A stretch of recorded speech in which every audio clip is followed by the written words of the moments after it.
Hello everybody and welcome back to a brand new episode of our NASCAR Heat 5 career mode here on the channel. I hope you're all having a great day. Today we're going short track racing here from Bristol Motor Speedway, where we're coming off of win number 2 on the season in the last episode at Sonoma. An interesting Sonoma race, of course, the first road race of the season, and went green the whole final stage. You saw the playoff grid there on the screen, as well as we have the Sirius XM colors, blue and white Toyota Camry here for Joe Gibbs Racing on board this weekend. It's been an interesting start to the season for Toyota specifically. Now, of course, we haven't quite seen the speed. We've won 2 races ourselves, but outside of that, we really haven't had much pace in this car, and we've been not even a top 10 caliber car for the most part this season, but yet we are tied for the most wins, which is quite surprising. But nonetheless, we have a lot of work to do as Joe Gibbs Racing. 2311 has some work to do as well. But anything Toyota related, Legacy Motor Club, a team that definitely needs some work done there.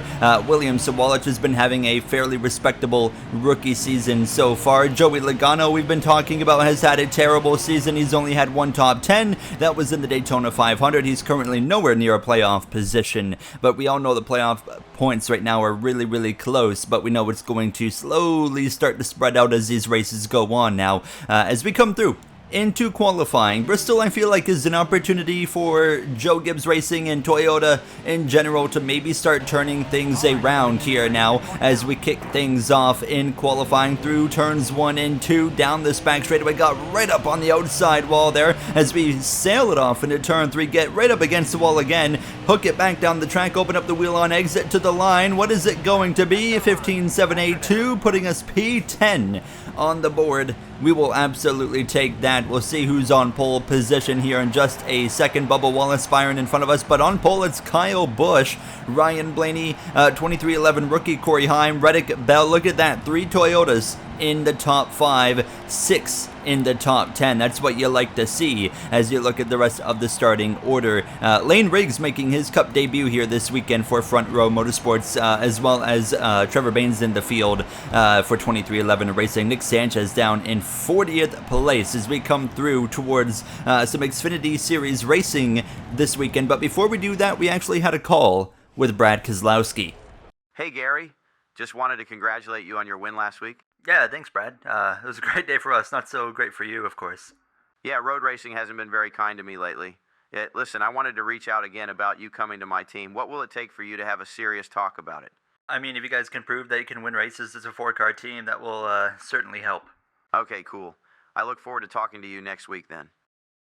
So you hear it right there as we are ready to go racing Saturday night in the Xfinity Series for Sam Hunt Racing. Again, we won last week in Sonoma in Xfinity, trying to do it again here in Bristol. But we had a call with Keselowski. It's the second time this season he's tried to reach out and see if he can kind of tempt us to go to Roush Fenway Keselowski Racing. Of course, they've got 3 cars in the playoffs right now. The 4th, Justin Haley, is actually having a terrible season right now. 2 wins last season. It's not pretty for him this season so far. But I laid it out for Keselowski. I said, I want to see your team winning races. I mean, you guys won 2 races last season. Buescher won a race. Keselowski won a race. All right, they won 4 because then Haley won 2. But I want to see some winning material this season. We haven't quite seen that yet out of this team that's just expanded to 4 cars. So I want to see a team that's expanding but also able to continue winning. And I said, okay, if you can do that, we can have a genuine conversation going forward. So we'll see what Keselowski and then RFK's response is to that here,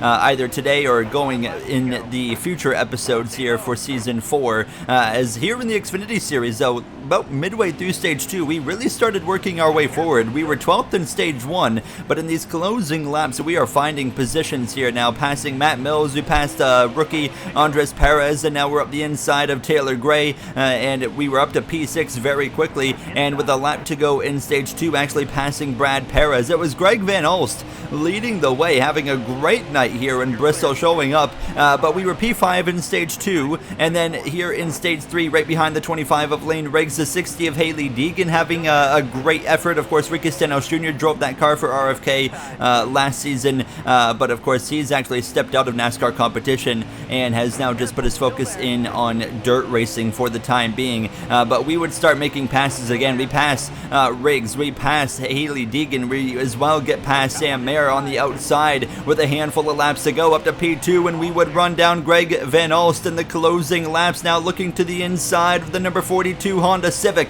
as we cross the stripe. 4 laps to go as we roll through 1 and 2 right on the door of that 42 as we exit the corner down this back straightaway. We should be able to clear them through 3 and 4, and that's exactly what we're going to be able to do. We roll through hard on the gas on the exit to the lead, and now to the final lap we are going to come through to go back to back in the Xfinity Series. We will get Sam Hunt Racing their second win of the season, 2 consecutive wins as well. We'll take a look at the finishing order as we get to celebrate with another burnout, but Van Alst P2, Deegan Vargas top 5. He won this race last season at Bristol. Ryan Sieg rounding out the top 10. Suarez just out of the top 10 there as you look at the rest of the finishing order. Dale Jr. was in this race, but he only managed P19. And at the very bottom of the grid, actually, it was Parker Retzlaff. A terrible day for the RCR driver. Let's get ready to go racing at Bristol on Sunday. It's Bristol baby. Kyle Busch is set to lead the field to green today on the high-banked short track as he looks stronger than ever to start the year. We'll see some tempers today, Mike. A tight field with lots of lap traffic that will feel the pressure. Long day ahead here, lots of laps. Be patient. Yeah, 10-4. Let's have a good one, guys. Love this track. Should be a good one for us today.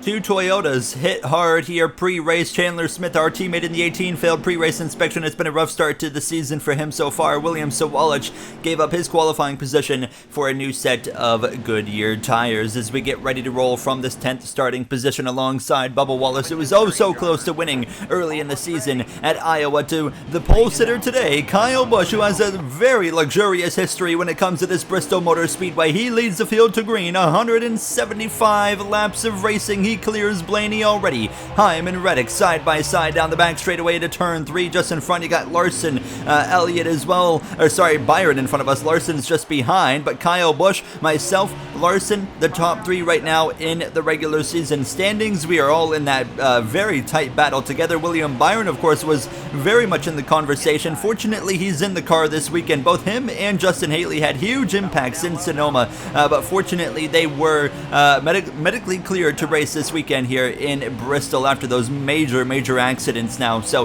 very lucky and fortunate that they continue on and get to, of course, fight for getting towards a playoff position here. And Haley needs some good fortune. He has not had a pretty season, and there he is already working his way towards the top 10. But you can see a bit of a log jam here. Look at the track map. Ryan Blaney is now taking the lead from Kyle Busch, but a big space between the leaders and the cars behind. There was Tyler Reddick that was really slow to start off this race, and you can see he had his struggles in Sonoma, blew a tire, and now here he is falling down the order in Bristol after starting top 10. He's now down to 14th as myself, and now Shane Van Gisbergen looks to get up the inside and pass him. SVG, a solid, respectable run in Sonoma, but not quite what he was looking for there as we hit the back of the 17, who had to check up as the 24 checked up in front of him now, and he slides into turn 1. We try to avoid him, but we hit the wall in the process. We lose the back end. We save it. Joey Logano, Gibbs, Larson all go through. Logano in need of a great run here today in Bristol. We fortunately get out of that with pretty minor damage, but obviously not a good situation overall. 32 to go in stage 1. Nobody is going to have to pit here in stage 1, so now we got to try and focus in on recovery mode and work our way back forwards now. And here we are to the outside of Ty Gibbs after passing the 2 of Todd Gilliland, who had a great run in Homestead, Miami, but really hasn't shown up elsewhere yet. So interesting kind of watching that 2 cars development here. And there's the 98 of Chase Briscoe. Love that Fastenal paint scheme on that 98 car. It looks absolutely fantastic here as we see him trying to move his way forward, but we kind of got a log jam here. I mean, we got 2 rows of cars and everyone's kind of struggling, everyone's kind of shuffling lanes. The 98 went to the bottom, now the 9 cars up on the top, same for the 54, but yeah, it's really making it hard to go anywhere. And James Small preached it in pre-race: patience. We got to be patient. We know it's going to work out at some point here, so we just kind of got to let this little mess here kind of sort itself out. But you can see I'm still looking for ways to get through at this point here as we approach the halfway point of stage 1. Again, up the inside of the Interstate Batteries, number 54 to the stripe. We would continue side by side following this 22 of Logano. Larson and Byron just up ahead behind Alex Bowman is the number 5 right now. Bowman definitely been the best Richard Childress driver so far this season here. Of course, so close to winning the 500 to myself, but he's had some solid runs elsewhere as well as the rest of the team's kind of struggled. The 3 of Austin Hill's not been great. The 33 of Jesse Love really been struggling here now as we would jump back up to the outside, and that allowed me to pass the 22 and get to the outside of the 98 of Briscoe into the back of his teammate of Busher, who has a bit of a moment there, tapping the back of the 24. I take that as my opportunity to make it 3 wide on the outside as we exit turn 2, starting to run out of patience here. I mean, we've just been riding in this group of cars that haven't gone anywhere. You have to wonder, is it the 60 of Justin Haley that's holding up guys here? As we clear the 17, we still got Larson to our inside, as now we have lap traffic with 16 to go. That's Cole Custer for Rick Ware Racing. Another opportunity to go 3 wide around the outside of the 24, actually tapping the wall. No big deal there. We just give a little bit of a scrape to it now, but here we go into the top 10, passing Larson for 9th to the outside of the 31 Ally Chevrolet, and now to the outside of Haley, who's going to get split 3 wide in the middle, actually using the wall a little bit there to turn, and now actually big contact. Haley runs into us on the exit of the corner. We run down on his side there to let him know we were not a fan of what just happened, as we will clear him on the exit of 4, and now we have his teammate of the 98 of Briscoe there at my inside. What a wild stage 1, and the caution's going to fly. Just over 10 to go in this stage, and it's actually a really interesting caution. We're going to come in and pit, of course. Not really many adjustments I'm going to make here at all, but we are going to make a minor repair. But look at this, it's actually 4 wide on the exit of turn 2. It's Bush on the inside, Chastain on the far outside with Blaney and our teammate of Chandler Smith sandwiched in between. Chastain gets forced into the wall, and they actually throw a caution for that. Myself and Briscoe gain 6 and 4 positions in the pits. Chastain loses 4. Suddenly we're propelled to row 2 behind Ryan Blaney and Kyle Busch. How about that? Larson as well, big gains with 10 to go in the stage. Christopher Bell having a solid race so far. He's been up here in the top 5 mix as we exit turn 2 down the Spank straightaway, actually tapping the outside wall right there as Briscoe trying to move his way forward. He's had some speed. He's qualified on pole position a few times already this season as well. He's had some really good runs. Of course, when Kyle Larson picked up the win there just a few, or just last episode I should say, or 2 episodes ago, Chase Briscoe was right there in P2, just didn't quite have enough to get the victory, of course, but nonetheless we know Briscoe's strong, and he passes the Trackhouse Honda of Kyle Busch, and now is putting pressure on Ryan Blaney. We would kind of settle out here at about P4, P5, but Kyle Larson is on the way forward here, and he's going to pass us on the exit of turn 4, coming to lap 38 of 43. We come to lap 40, approaching 41. It's still Blaney over Briscoe, but Larson now passes Kyle Busch, so Busch drops to 4th. You got your top 3 regular season standing drivers running 3rd, 4th, and 5th. Behind us, it's Christopher Bell, white flag in the air for stage number 1, and I would not have believed you if you would have told me we were going to get P5 in stage 1, but you can see that I'm definitely struggling to keep up with these guys in front of us right now. They've all got great pace, but it's Ryan Blaney at a turn 4, going to come through to win stage 1 in Bristol now as Brad Keselowski crosses the stripe just behind. Ty Gibbs will earn the final stage point. Everybody here appears to be staying out, as we did pit about 10 laps ago, and if we stay out now, we still don't have to pit in stage 2. So we're going to stay out with everybody else and get ready to go racing there. Austin Hill, Corey Heim there, 19th and 20th. Rajah Caruth, 21st. How about Lane Riggs in his debut for Front Row Motorsports in 22nd place in stage number 1, as we are once again underway for stage number 2 here from Bristol Motor Speedway. Let's listen in on the radio from our spotter. 6 car on your door tight here. He'll pin you down on the exit. Be patient on throttle. Bell just behind here. He's going to stay in line with you. Don't worry about him. 12 got clear for the lead. You still have the 6 riding on your door. Larson going forward as well. Bell and Chastain side by side behind. 99 is all on his own in front of you. He's looking to the inside of Briscoe now. You still have the 6 on your door. He won't go down easy. He's got half a car on you into 3 here. Don't give it up. Push hard here. Larson is on Blaney now. Him and the 12 are probably the 2 fastest cars so far. 6 still on your outside. Don't hesitate to run him up the track a bit to try and get him to back out. Plenty of time though. Be patient with it. You've got half a car length on him now. in solid shape so far. Keselowski in that Coors Light machine on the outside, but we clear him on the exit of turn 4. Keselowski's showing up out of nowhere. He's been marching his way forward in stage 1. Definitely keep an eye on that 6 car today, and RFK is looking pretty strong with the 98. Busher was running okay earlier, but I don't know what's exactly happened to Justin Haley, however, as now here we are to the inside of Kyle Larson coming to lap 7 of the stage. Blaney trying to drive away. I'm under pressure a little bit from the 20 of Christopher Bell. There's Busher actually now filling up our rear view mirror, but look at Christopher Bell go through on the inside. He's going to pass me. I'm actually going to drop down behind him here. I moved up to the outside and not get out of the way. I was trying to go forward. It didn't quite work. So Bell gets through on myself and Larson. We clear the 5 out of turn 4, back into the top 5 with 31 to go in this second stage. Now when we start using that outside again, this is where I have the most speed, is on that middle to outside line, and suddenly as we start lap 10, we are really closing in on Christopher Bell, and we actually put the fight back to the number 20 here, which was unexpected because, I mean, we saw we were going backwards, but all of a sudden, we're going forwards. We passed the 20, and we would run down the 99 of Kyle Busch, the 98 of Briscoe, and the 12 of Ryan Blaney here. And here we go to the outside of the 99. Can't quite make anything happen right there, but we get a nice run down the back straightaway on this Honda Civic Trackhouse 99.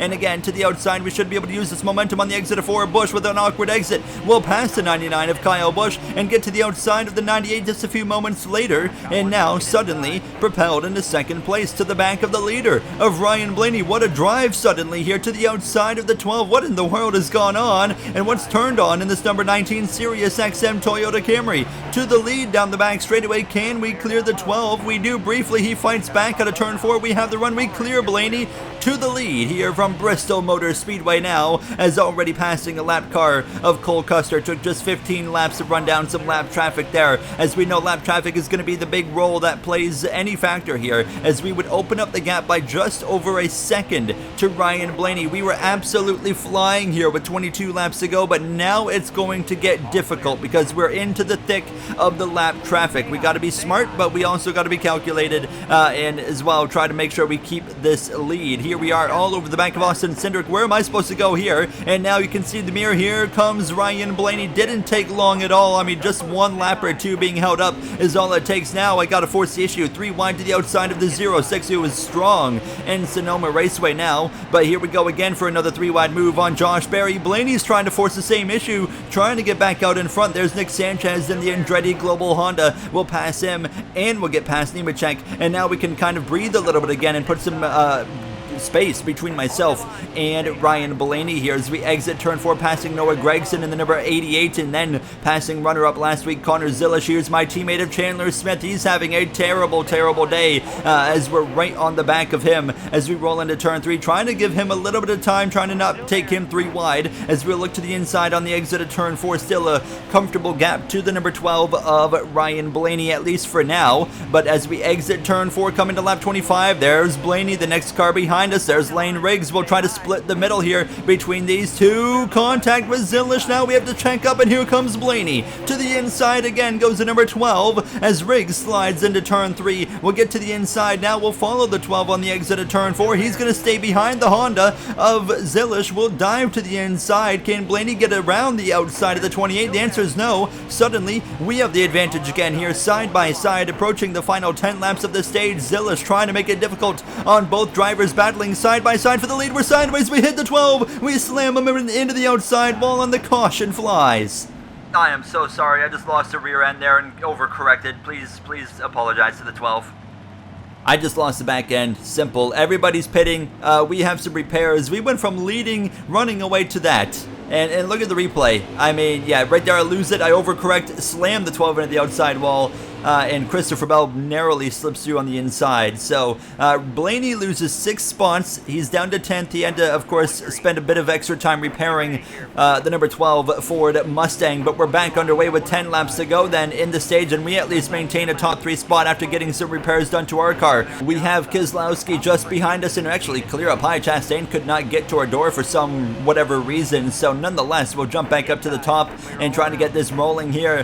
Fresh tires really is a bit of of a disadvantage to us here. I mean, when the AI can just roll the bottom, I have such a tough time fighting with them. They're just so strong. As we continue on the exit of turn 2, side by side with Keselowski down into turn 3. How about this 6 just kind of quietly showing up here today in Bristol, and he would continue on my inside in these closing laps of the stage. He clears us now, but Christopher Bell running away. Toyota is starting to maybe find something here now with this number 20 leading the stage. He's been strong all day long. Kyle Busch second, Keselowski third, Chastain just behind myself in that 5th position. Keselowski now will pass Kyle Busch. These two have a history at Bristol, as now Chastain to my inside. He's going to maybe pass me, Busch, and Keselowski. Looking in the rearview mirror, Kyle Larson behind us, but Rick Ware Racing's Rookie of the Year contender, Christian Eckes, continuing to have a solid rookie season, is up inside the top 10 right now. Busch and myself maintain 4th and 5th. Eckes to P6. What a drive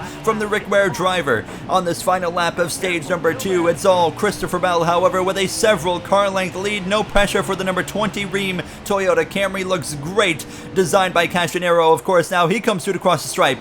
Bell wins stage number 2. We're going to get a top 5 there, as it's going to be, I believe, Hocevar maybe. No, Briscoe that got the last stage point in the 98. Keselowski P3 there just behind Chastain, as nobody again is going to pit. We had again caution come out with about 10 laps to go on the stage when everybody pitted, so you do see Love and Custer at the bottom of the grid, about 2 laps down. They are electing to, however, pit as we get ready to go green for stage 3. So it's all Christopher Bell, Ross Chastain leading the field to the green flag as we're back underway, and stage 3 is officially underway. 90 laps down, well, 89 laps down, 86 laps to go as we are side by side with Christian Eckes. What a drive from the rookie. We've seen a few very impressive rookie drives this season, mainly from William Sawalich. I think William Sawalich has been the most impressive rookie so far. 8 wins in Xfinity last season. We already talked about many times how impressive he was in the Joe Gibbs program at the Xfinity series, and of course still a Joe Gibbs driver just on loan to Legacy Motor Club, having a up and down rookie season as you would expect. Like we've talked about, you know,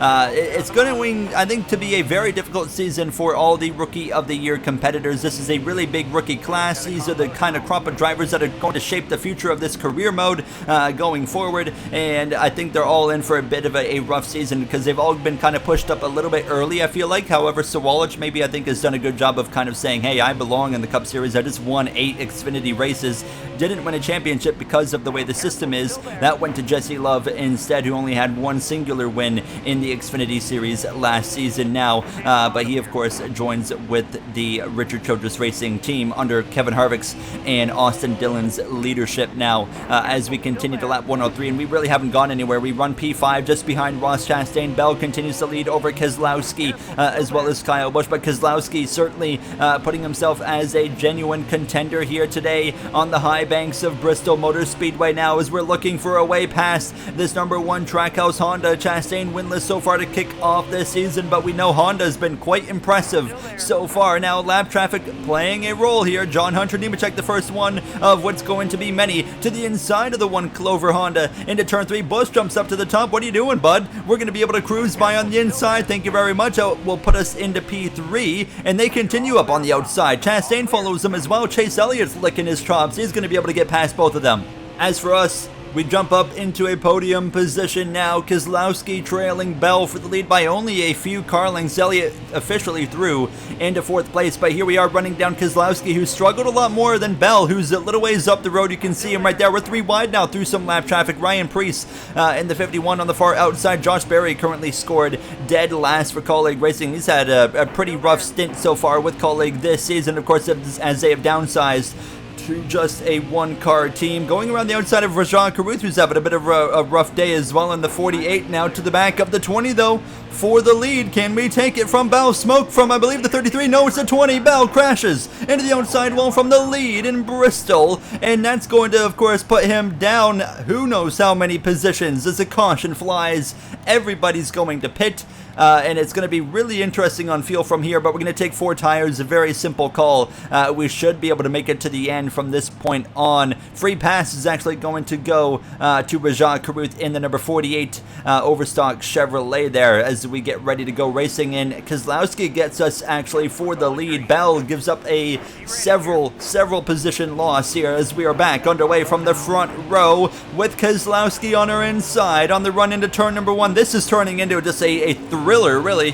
Bristol Classic, you could call it now, as here's Chase Elliott, a bit of a quiet season so far for the Napa Auto Parts driver, into the mix for the lead now. Keselowski jumps up to the outside. Blaney and Kyle Busch, Briscoe all trail behind here with 60 laps of racing to go, and Elliott to the lead down this back straightaway by half a car length over Keselowski. Now where do we go? We just kind of have to be patient again. We're at that patient part of just waiting for things to kind of sort itself out. Here comes Blaney into the mix as well. We're on fresh tires as well, so we know our pace isn't quite going to be there. Looking in the background, how about Carson Hocevar jumping up into the top 10 for Junior Motorsports? He would quickly get to my inside and bring Kyle Larson with them as we continue on the top, going backwards down to P6, P7 area now as we're right up against the outside wall. Briscoe now leads over Busch and Blaney. Elliott's been dropping back as well, and we just cannot find a way to go forward suddenly here. Down to 8th place, but we'll jump down behind the 5 of Kyle Larson and try to get past the 6 of Keselowski. Can we get the run off the corner? No, we can't. We continue just kind of trailing these guys, but now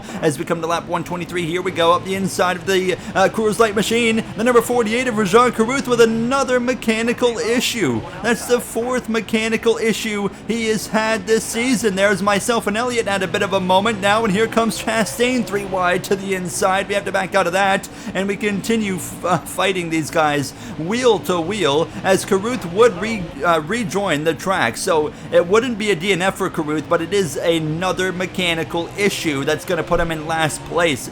The worst start to a full-time rookie season I've ever seen in terms of luck. Now we passed Chastain with help from the 52 of Cole Custer, and Austin Hill as well has worked his way into the top 10 now for Richard Childress Racing. What a drive for them. The number 3, who's just behind us now, is right to the inside of Hocevar. Things starting to kind of transition into our favor here. We're starting to work our way forward now to the inside of Blaney. Kyle Busch leads. Larson's been working his way forward into 2nd over now Briscoe as we continue to try and find a way past this number 12 on the exit of turn 4. Right there on Ryan Blaney's door now as we go into turn 1 looking for the position. Can't quite make it happen. Blaney not making this an easy pass, but we continue on, and we have a nice break as well from lap traffic, as you can tell, but we clear the 12. We'll take the position here, and now to the inside of Chase Briscoe in the 98 Fastenal Ford Mustang on the exit of turn 4. We would continue wheel to wheel into turn 3, where eventually we should be able to clear him if we can just throttle up in time. Slide across the nose, he cuts us a bit of a break. Up into P3, Busch, Larson, myself, the top 3 in the regular season standings run 1, 2, 3. There's Caruth just riding around in the 48 car at this point. So yeah, he had a mechanical issue. Smoke was pouring out of that front end of the car. We'll look at a replay here of just him coming into the pits there. You can see the smoke absolutely pouring out of the front end of that Overstock Chevrolet. I mean, I've never seen luck this bad. 4 mechanical issues in what, 6 races? I mean, it's terrible for the 48. In the one race, I think it was Richmond, we saw Caruth had some solid speed. Iowa, he was looking okay. There was some bad strategy, of course, that hurt him there. Now, as we find ourselves engulfed in lap traffic, you're going to notice a weird-looking car here as we run up on Larson. That was supposed to be the 67 of Trevor Bayne. I simply got the modding. I screwed up the modding part of it, and yeah, you see that paint scheme on the car looking absolutely beautiful. So my apologies on that one there, but in that process of focusing on that, we pass a 5 and the 51 crashes right in front of us. He loses a tire and the caution is out with 35 laps to go. Everybody's going to pit one more time for 4 tires and fuel. That was nearly big for us there. That's the 2nd time we've had a car lose a tire and slam into the wall right in front of us. Earlier, it was our teammate of Bell leading the race, who's now back up to 4th place, by the way. How about William Sawalich into P7? What a drive again from the Legacy Motor Club rookie. The question is, can he maintain it here? But everybody's going to pit for 4 tires. It's now a scrap to the end of this race. We're on the front row with Kyle Busch, Larson, Bell, Hocevar. the top 5. Here we go for what could be the final restart in Bristol, and we find ourselves in the mix to win, but so is Christopher Bell. 32 laps of racing. Who has what it takes? Who's got that dog in him? It might be Busch looking for his 3rd win of the season. We've had 3 different winners. Busch with 2, myself with 2, Kyle Larson with 1. Can Larson come through to get a 2nd win as well? What a start to the season if we have 3 drivers with 2 wins apiece. Now the big 3 maybe has returned here in the NASCAR Cup Series. Hocevar into the mix as well to my inside on the exit of turn 4, lap 148, 28 laps to go, and he's trying to make his name known. 1 win to his Cup Series career. It came last season with Andretti, of course, winning the Brickyard 400. A bit of contact there with the 8 on the exit of turn 2, racing hard. He slides up the track into the side of me now through 3. Blaney's gonna get us both on the exit of turn 4. Hocevar still struggling. He had a bit of contact with the 12 and myself. He slides again in the mirror. You see him slide. He saves it. Briscoe involved as well. We stay green. We continue racing hard from 4th position. Blaney and myself both run down the leaders of Larson and Busch, who decided they were going to run the outside, which is a perfect case scenario for myself. So now we jump down to the inside. Briscoe in 5th, just behind us. What's happened to Christopher Bell? He was looking so strong. He's dropped out of the radar as well as we come to lap 153. Kyle Busch back down to the bottom. He passes Larson, takes the lead back. Blaney continues on the bottom, passing the 5. Busch jumps back up to the top. Here comes the 98, actually using the lane that I just barely left open, and now he's going to go through into 4th position. We are shaping up for one heck of a finish here, coming to the final 20 laps of this race. Now 5 cars under a blanket right now.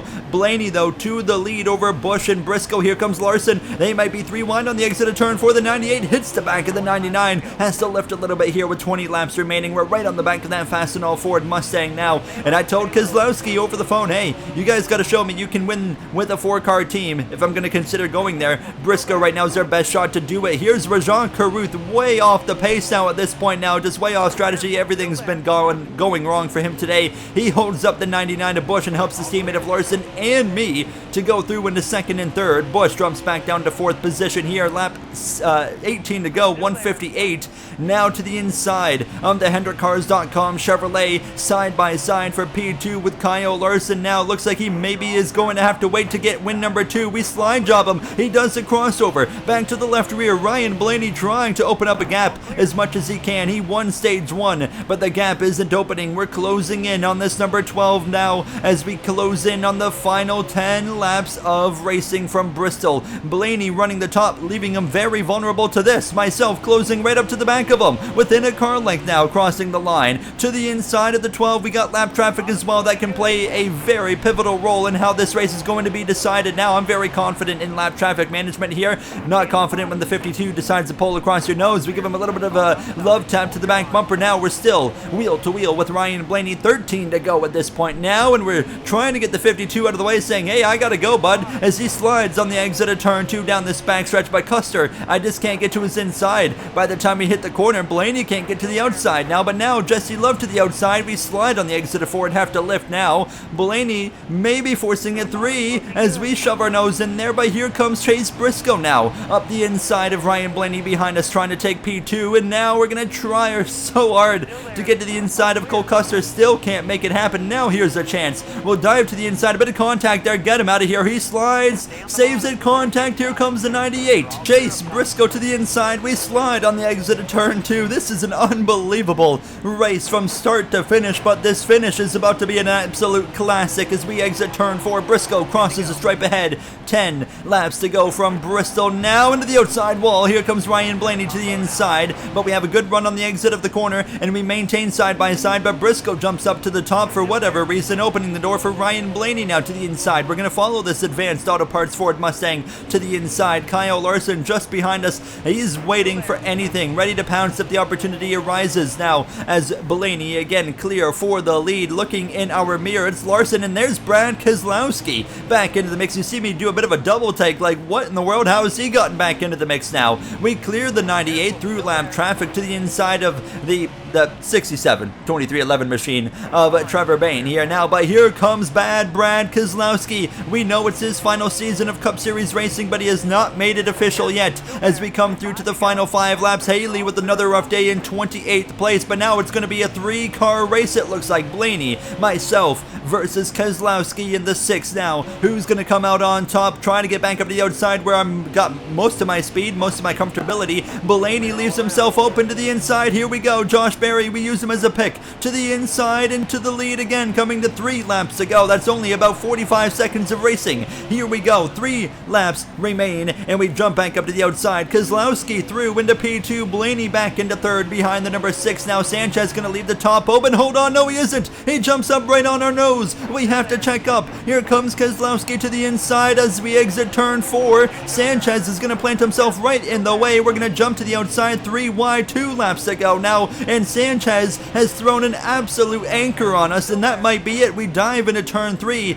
coming to the final lap in Bristol. Keselowski is about to step up his game as we dive to the inside of the 48. Keselowski leads by less than a car length through 1 and 2, but he has the advantage. No traffic as I have to pass the 06. We got one chance to dive it off into turn 3. It's not going to happen. Brad Keselowski in his final season will be a playoff driver. What a battle. Keselowski wins in Bristol by a few car lengths. Unbelievable, thrilling Bristol Classic that was, as Keselowski gets to burn it down, and we know he'll be in the playoffs here this season. What a race. What a finish. That was just truly incredible. And you'll see, of course, the finishing order on your screen there. And I mean, wow.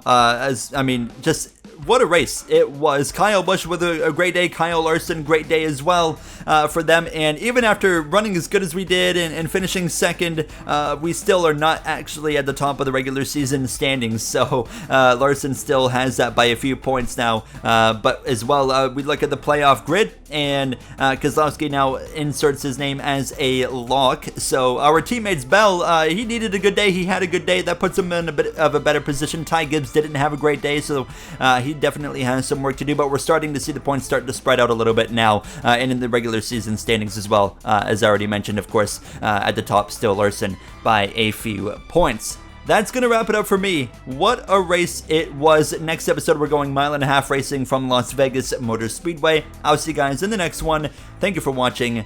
Have a great day.